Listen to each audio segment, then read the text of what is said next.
Charge frame کیا گیا ہے وہ عدالت کے سامنے پڑا. میں بنیادی سوالات آپ کے سامنے رکھتا ہوں. تو انہوں نے یہ کہا کہ عمران خان نے جو سائفر کی کاپی ہے وہ وزارت خارجہ کو واپس نہیں کی بلکہ سائفر کی کاپی اپنے پاس رکھ لی جو ان کو واپس کرنی تھی, اور محمد نعمان نے جو سائفر ٹیلی گرام ہے وہ 8 مارچ کو صبح وصول کیا تھا, یعنی اس کے بعد آگے چلا گیا. اب اس کے اوپر انہوں نے یہ کہا کہ آپ چونکہ یہ لیپ ٹاپ سے پڑھ رہے ہیں تو ہمیں دقت ہو رہی ہے, آپ تحریری طور پہ سب دے دیجئے گا, ابھی اہم نکات پر عدالت کو آگاہ کریں.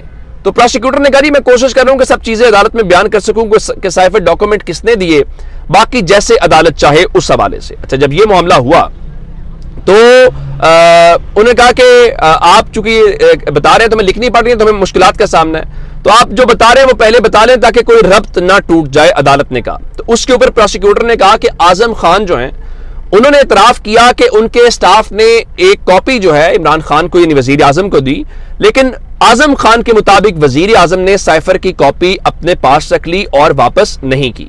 اچھا, اس میں بڑی دلچسپ قسم کا ایک اور معاملہ ہے. ان کا اعظم خان نے یہ بھی بیان دیا کہ جب بانی پی ٹی آئی نے سائفر کی کاپی پڑھی تو وہ پرجوش ہو گئے. اب ظاہر ہے جب آپ کو یہ پتا چلے کہ میری حکومت گر رہی ہے, پھر آپ کو وہ چیز بھی مل جائے کہ میری حکومت کیسے گر رہی ہے, کون گرا رہا ہے, کس کے کہنے پہ گرائی جا رہی ہے, تو پھر ظاہر ہے پرجوش ہوں گے. تو لکھا جی اعظم خان کے مطابق وزیر اعظم نے سائفر کی کاپی پڑھنے کے لیے اپنے پاس رکھ لی.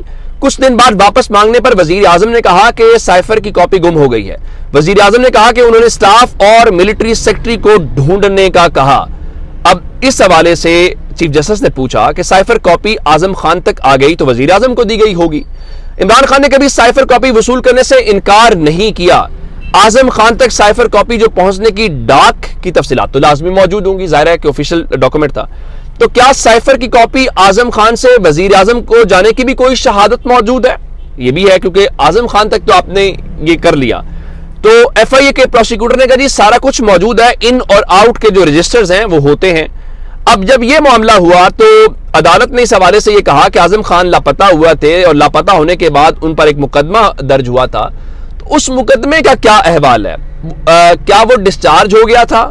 کیا اس میں کوئی چالان پیش ہوا تھا؟ ہوا کیا تھا اس کیس کے اندر؟ کوئی رپورٹ تو دیں, اور جو رپورٹ دیں اس پر ایڈوکیٹ جنرل کے دستخط ہونے چاہیے. یعنی آپ دوسرے لفظوں میں کہیں کہ اعظم خان جو گمشدہ تھے, گمشدہ سے پہلے وہ ملزم تھے, ملزم کے بعد وہ گواہ بن گئے, تو عدالت نے ان کے ایف آئی آر کی بات کی جو تمام تر تفصیلات ہیں ان کو کہا ہے کہ آپ وہ پیش کریں. اب پروسیکیوٹر نے بتایا کہ جی بانی P T I Imran Khan جو ہیں انہوں نے 27 مارچ کے جلسے میں تقریر پڑھ کر سنائی. عمران خان نے مانا کہ میرے پاس جو دستاویز ہے وہ سائفر ہے. تو چیف جسٹس نے کہا کہ دیکھیے میں کاغذ اٹھاؤں اور یہ کہوں کہ یہ ایف آئی آر ہے تو آپ مان لیں گے کہ وہ ایف آئی آر ہے. تو اب اس جواب تو کچھ اور ہونا چاہیے تھا. تو ان کا میرے پاس مائی لارڈ آپ کی بات جھٹلانے کا کوئی حق موجود نہیں ہے. تو پھر جسٹس اورنگزیب صاحب نے کہا کہ ہم کرمنل لا کے تحت سماعت کر رہے ہیں اور بہت سختی سے دیکھنا ہے. یہ ایک سیاستدان ایک ریلی میں بات کر رہا ہے, اس پر کیسے یقین کر لیں؟ سیاستدان میں کا ریلی میں جو بیان ہوتا ہے وہ سپورٹ حاصل کرنے کے لیے ہوتا ہے. سیاستدان ریلی میں جیب سے نکال کر ایک چیز دکھا رہا ہے تو ہم اس کو سائفر کیسے مان لیں؟ تو جب یہ سائفر والا معاملہ اپنے اختتام کی جانب بڑھا تو پھر ان کا ایک مکالمہ ہوا ججز کا اور ایف آئی پروسیکیوٹر کا. ان کا آپ یہ بتائیے کہ کیا سائفر کے ذریعے آنے والی تمام معلومات خفیہ ہوتی ہیں؟ جسٹس گل حسن اورنگزیب نے پوچھا. تو ایف آئی پروسیکیوٹر نے کہا جی سائفر کے ذریعے آنے والی تمام معلومات خفیہ ہوتی ہیں. تو چیف جسٹس نے پوچھا اگر کوئی بیرون ملک سے موسم کا حال بھیجے تو کیا وہ بھی خفیہ دستاویز ہوگی؟ تو پروسیکیوٹر نے کہا کہ سمجھنے کی بات ہے, کوئی موسم کا حال کیوں بھیجے گا؟ تو پھر جسٹس اورنگزیب نے کہا کہ جنگی حالات میں کوئی پاکستان سے متعلق نقشہ کسی کو دو تو وہ الگ معاملہ ہے, اگر کوئی تھریٹ کرے تو کیا یہ جاننا پبلک کا حق نہیں ہے؟ وزیر اعظم تو عوام کا نمائندہ ہوتا ہے, یہ اس کی ذمہ داری ہے. یوں عمران خان کی, جس کو میں لاٹری کہہ رہا ہوں, ان کا اگر مجھے کوئی ڈرائے, کوئی دھمکی دے تو وزیر اعظم اپنی عوام کا نمائندہ ہے, تو کیا وہ اپنی عوام کو نہیں بتائے گا کہ بھائی آپ لوگوں نے مجھے حکومت میں بھیجا ہے, اب مجھے کوئی گرا رہا ہے؟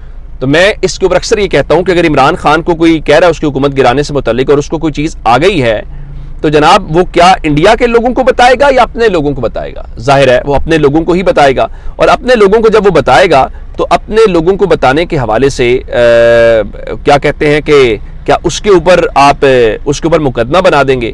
یہ بڑا ہی ایک اہم قسم کا سوال ہے. پھر ایک اور بات ہے, بھٹو صاحب نے بھی ایک کاغذ لہرایا تھا راجہ بازار پنڈی میں, اب عمران خان نے یہ لہرایا ہے, تو اب کیا سیاست دانوں کو اپنے لوگوں کو اشارتاً اشاروں کنایوں میں بات کرنے کا حق نہیں ہے، لیکن اب عدالت نے اس کی جو سماعت ہے وہ مزید سماعت جمعرات تک ملتوی کر دی ہے، کیونکہ کل تو پبلک ہالیڈے 1 مئی کی، تو اب 2 تاریخ کو اس کیس کی سماعت ہوگی. تو یہ معاملہ فی الحال عدالت کسی اور جانب لے کے جاتی ہے، اور میرا خیال ہے سائفر اب ٹکتا ہوا دکھائی نہیں دے رہا. اپنا بہت سارا خیال رکھیے گا. خدا حافظ.